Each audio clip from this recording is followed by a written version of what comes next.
Beliaunya Brown ini, memiliki sikap skeptis dan serba ingin tahu yang sangat besar. Pada tahun 1885, ia melakukan perjalanan keliling Eropa, Amerika, dan Gunung Sahara di Afrika guna untuk melakukan riset. Dan sepulangnya dari berkelana pada tahun 1897, Brown mulai fokus untuk mengembangkan sebuah penemuan yang cukup modern kala itu. Ia membuat sebuah tabung sinar katoda atau dalam bahasa aslinya cathode ray tube, familiarnya CRT.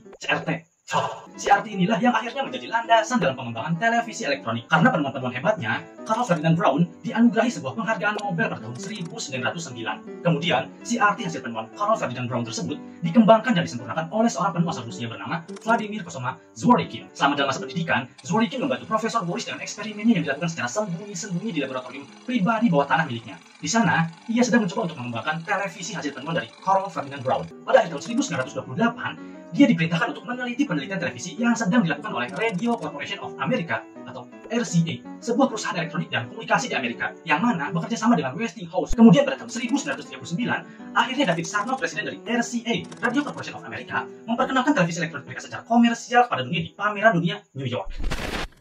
Good morning, ladies and gentlemen. Today, we are on the eve of launching a new industry.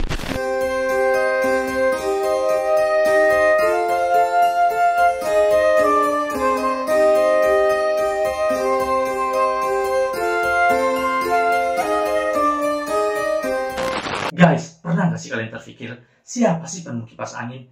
Kipas angin yang telah menjadi penyelamat hidup manusia, yang telah berkorban setiap malam agar tidur kita nyenyak.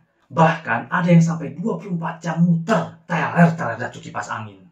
Nah, yuk kita bahas, makanya jangan kemana-mana, tetap di depan layar Anda.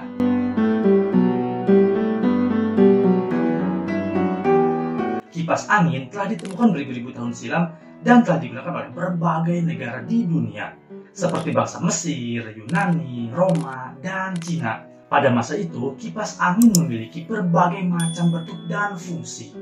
Kipas angin pertama ditemukan sekitar 4.000 tahun silam pada sebuah makam raja di Mesir, yaitu Raja Tutankhamen, yang digali pada tahun 1922. Fungsi dari kipas angin yang ditemukan di Mesir pada masa itu sebagai alat upacara keagamaan, sehingga sebuah kipas angin merupakan benda yang sakral. Kipas angin juga merupakan lambang kekuatan raja.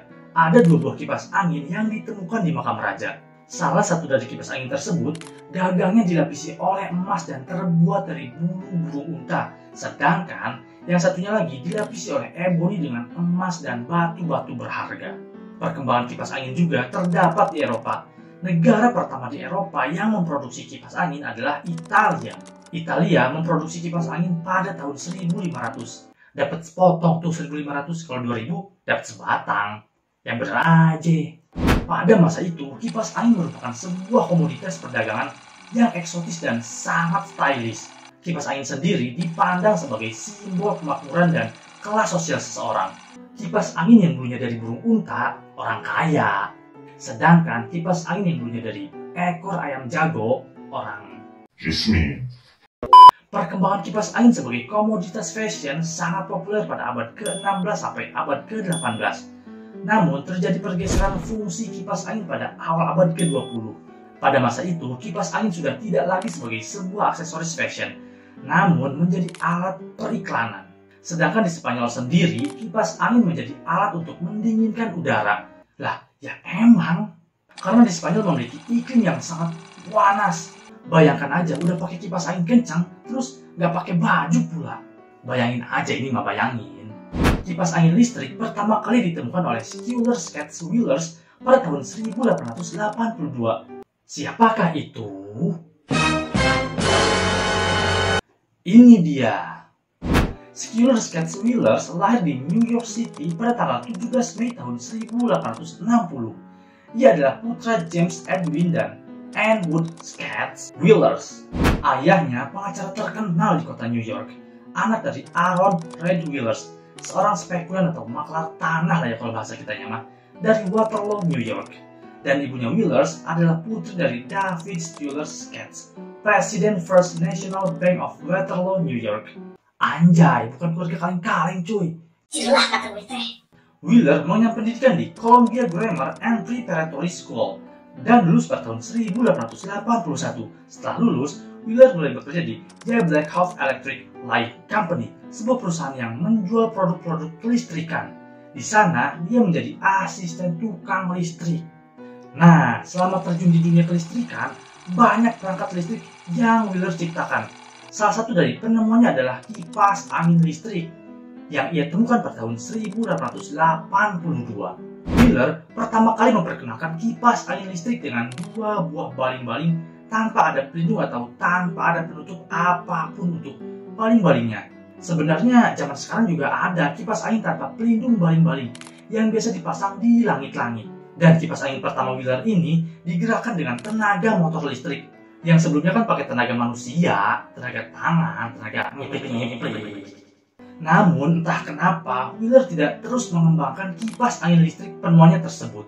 1 tahun setelah bekerja di sana, perusahaan yang ia tempati mengalami krisis dan memaksanya untuk gulung tikar. Bangkrut guys. Akhirnya Wheeler pindah dan bergabung di laboratorium seorang penemu terkenal. Siapa yo? Bapak lampu kita, Thomas Alva Edison. Di Menlo Park, New Jersey. Di sana, Wheeler bekerja langsung di bawah bimbingan Edison dan terlibat langsung dalam proyek lampu pijar Edison. Jadi bukan jadi staf atau bla bla bla bla, tapi langsung ngoprek lampunya. Suatu kebanggaan sih bisa ikut andil dalam proyek orang yang nantinya bakal dicatat dalam sejarah. Ya meskipun Wheeler juga akhirnya jadi salah satu bapak dalam sejarah. Tapi itu hanya berlangsung selama 1 tahun saja guys. Pada tahun 1884, Wheeler keluar dari laboratoriumnya Edison dan berpindah ke perusahaan lain. Dia nih kerja nggak tahan lama ya, cuma setahun doang. Gen Z apa ya? Dan di tahun yang sama, Wheeler melanjutkan kembali karirnya sebagai seorang penemu. Dia mulai kembali menciptakan benda-benda kelistrikan, tapi sayangnya tidak menyentuh kembali kipas angin penemuannya. Dan kipas angin pun akhirnya dikembangkan oleh Philip H. Diel. Bukan H, bukan ya. Philip H. Diel. Seorang insinyur dan penemu asal Jerman. Pasti familiar dong dengan nama ini. Philip guys, Philip. Philip H. Diel lahir pada tanggal 29 Januari tahun 1847 di Jerman. Dan kemudian pindah ke Amerika Serikat bersama keluarganya pada usia yang masih sangat muda. Untuk informasi masa muda, pendidikan, dan lain-lainnya, tidak terdeteksi cuy, sulit. Padahal Demosopia sudah mengarahkan tim intelijen guys. Tapi diperkirakan bahwa dia mempelajari pengetahuan dan kemampuannya dengan cara mempelajarinya mandiri cuy, alias otodidak. Dia bergabung dengan Thomas Edison Company pada tahun 1870. Lebih dulu daripada Wheeler. Jadi dia ini adalah seniornya Wheeler. Di sana ia bekerja sebagai mekanik dan insinyur, membantu dalam pengembangan teknologi listrik dan motor listrik. Singkat cerita, mesin waktu, pada tahun 1887, Diel mengembangkan kipas angin listrik milik Schuyler Scatz-Wheelers dengan menggunakan motor listrik yang telah dimodifikasinya. Diel menciptakan kipas angin yang dapat menempel di langit-langit rumah. Dia terus mengembangkan kipas angin temuannya tersebut. Dan pada tahun 1904, Diel menemukan sendi split ball pada kipas angin listriknya. Dan 3 tahun kemudian, ide ini menjadi dasar penemuan kipas angin yang dapat bergerak ke sana kemari, kanan, kiri, atas, dan bawah.